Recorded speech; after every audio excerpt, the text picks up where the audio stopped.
आज बौद्ध जिला पंचायत समिति बैठक गृह जिला उन्नयन कोऑर्डिनेशन और मॉनिटरिंग कमिटी बा दिशार बैठक अनुष्ठित होईछि। बौद्ध जिलापाल विभूतिभूषण नायक सभापतित्व में अनुष्ठित यह बैठक में कंधमाल सांसद सुकांत कुमार पाणिग्राही, बौद्ध विधायक सरोज कुमार प्रधान, कंटामाल विधायक कन्हई चरण डांग जोगदे विभिन्न विभाग में होइतिबा उन्नयन कार्यर समीक्षा करथिले। सीडीओ प्रभाष चंद्र दंडसेना दिशा बैठक को संयोजना करथिबा बेले केतेक निर्दिष्ट विभागर सरकारी उन्नयन कार्य आगे पारु नथिबारु बैठक में उद्वेग प्रकाश पाइतिला। एहासह केतेक विभागर कार्यशैली और अनियमितता को नहीं असंतोष मध्य प्रकाश पाइतिला।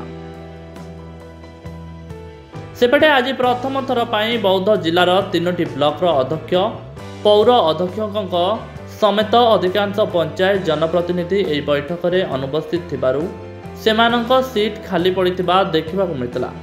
तेबे आगामी दिन में एभली त्रुटि रहिबो नै बोली विभागीय कर्तृपक्ष सूचना दैछन्ति।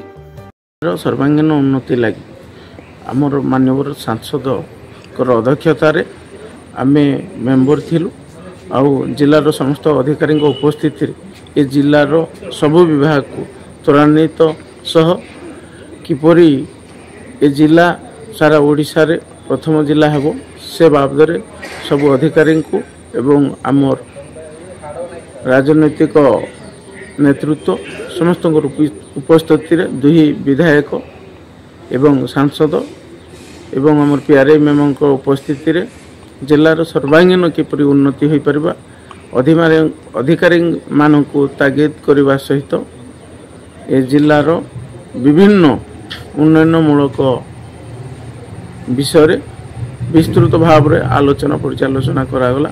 उन्नतिमूलक कार्य निश्चित भाव में सफल हेबो। तेबे एभली किछि गुरुत्वपूर्ण खबर देखिबा को चाहंती आम चैनल को लाइक, सब्सक्राइब और शेयर करंतु।